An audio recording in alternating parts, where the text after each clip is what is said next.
사랑하는 좋은시학교의 성도 여러분 안녕하십니까? 김건우 목사입니다. 4월 23일 목요일 오늘의 매일 성경 큐티의 제목은 나의 거룩함을 나타내리라이며 본문은 에스겔 39장 1절에서 29절 말씀입니다.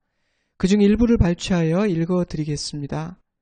내가 내 거룩한 이름을 내 백성 이스라엘 가운데에 알게 하여 다시는 내 거룩한 이름을 더럽히지 아니하게 하리니 내가 여호와 곧 이스라엘의 거룩한 자인 줄을 민족들이 알리라 하라. 여러 민족은 이스라엘 족속이 그 죄악으로 말미암아 사로잡혀 갔던 줄을 알지라. 그들이 내게 범죄하였으므로 내 얼굴을 그들에게 가리고 그들을 그 원수의 손에 넘겨 다 칼에 엎드려지게 하였으되 내가 그들의 더러움과 그들의 범한 대로 행하여 그들에게 내 얼굴을 가리었었느니라. 그러므로 주 여호와께서 이같이 말씀하셨느니라. 내가 이제 내 거룩한 이름을 위하여 열심을 내어 야곱의 사로잡힌 자를 돌아오게 하며 이스라엘 온 족속에게 사랑을 베풀지라. 그들이 그 땅에 평안히 거주하고 두렵게 할 자가 없게 될 때 부끄러움을 품고 내게 범한 죄를 뉘우치리니 전에는 내가 그들이 사로잡혀 여러 나라에 이르게 하였거니와 후에는 내가 그들을 모아 고국 땅으로 돌아오게 하고 그 한 사람도 이방에 남기지 아니하리니 그들이 내가 여호와 자기들의 하나님인 줄을 알리라.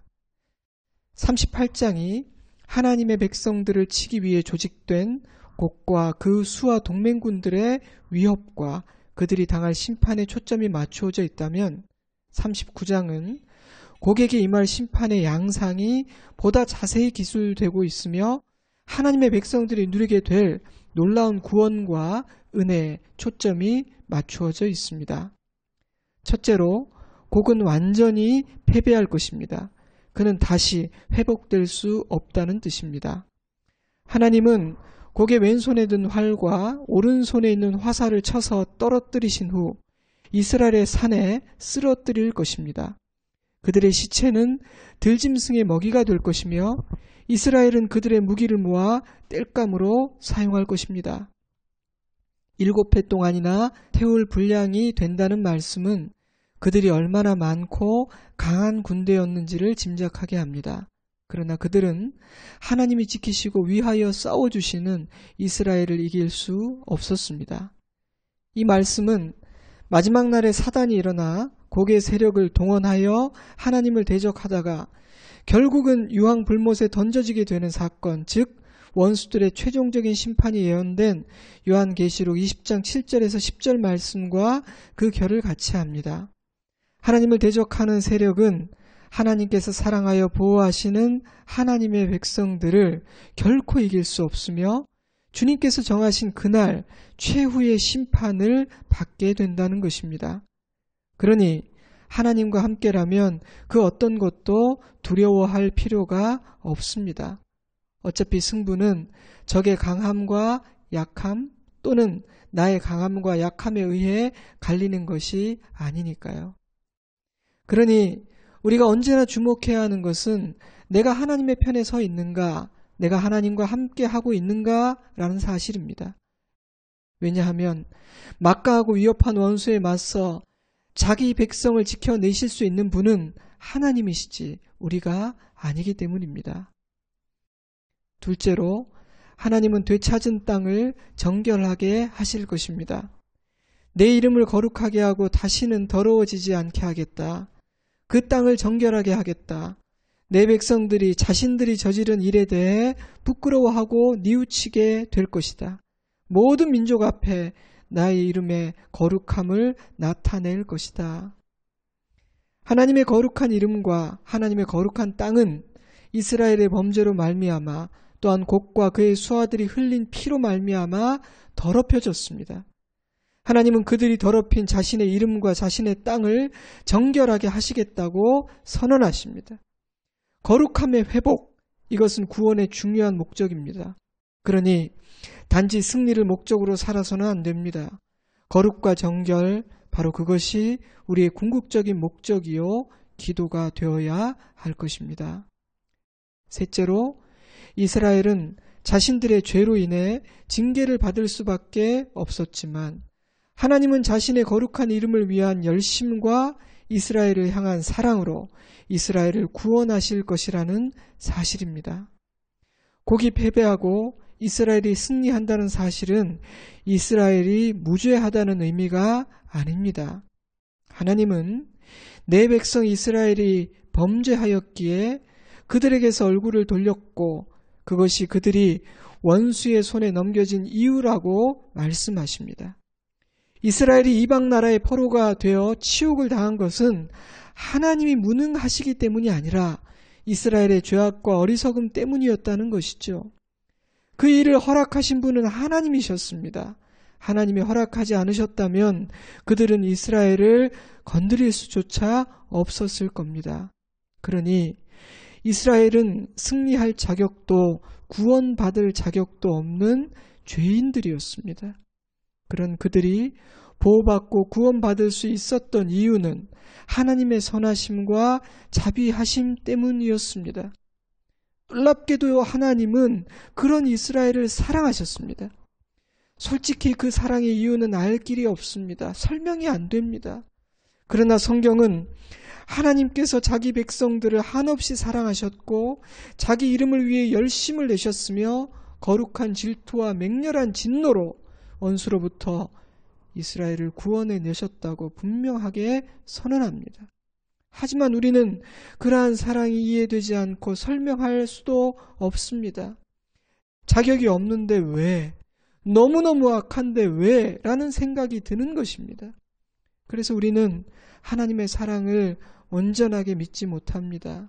그럴 리가, 이런 나를 하며 의심하게 됩니다.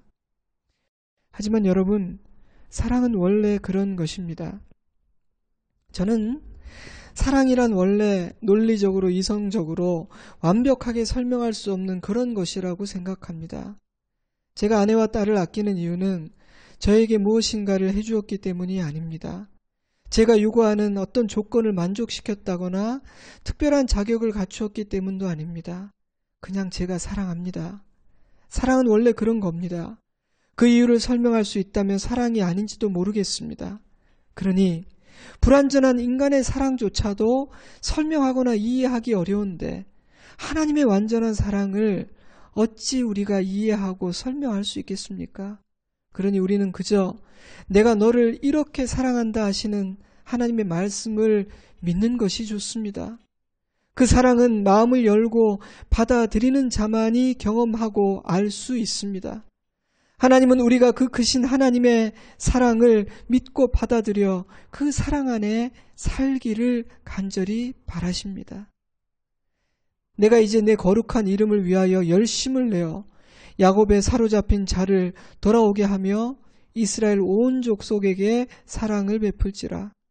전에는 내가 그들이 사로잡혀 여러 나라에 이르게 하였거니와 후에는 내가 그들을 모아 고국 땅으로 돌아오게 하고 내가 다시는 내 얼굴을 그들에게 가리지 아니하리니 이는 내가 내 영을 이스라엘 족속에게 쏟았음이라.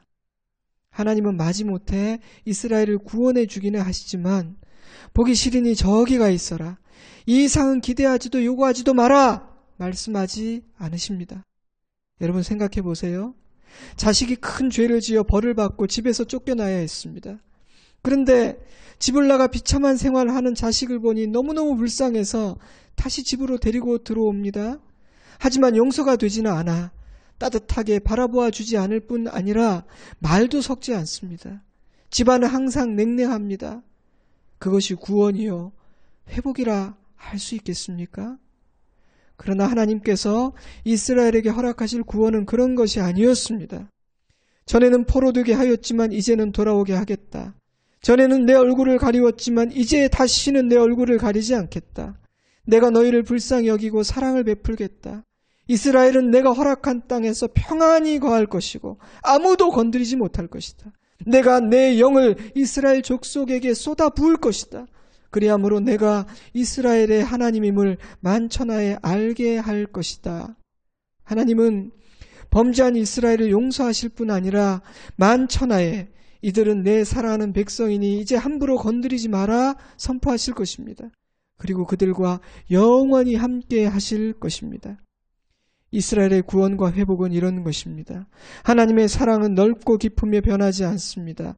이 사랑이 이스라엘의 소망이요 우리의 소망인 것입니다. 우리는 이러한 하나님을 아버지라 부릅니다. 우리는 그 아버지의 사랑 안에 사는 자녀입니다.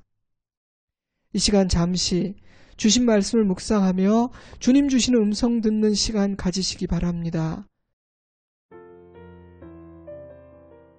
우리의 원수는 하나님의 손에 의해 완전히 패배하고 부서지게 될 것입니다.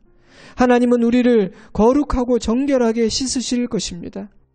하나님은 한없는 사랑으로 우리를 구원해 내시고 영원히 우리와 함께 하실 것입니다. 이 사실들을 묵상하며 여러분 마음에 주시는 기도 제목과 소원으로 지금 잠시 기도하시기 바랍니다. 저는 내일 아침에 다시 뵙겠습니다. 샬롬.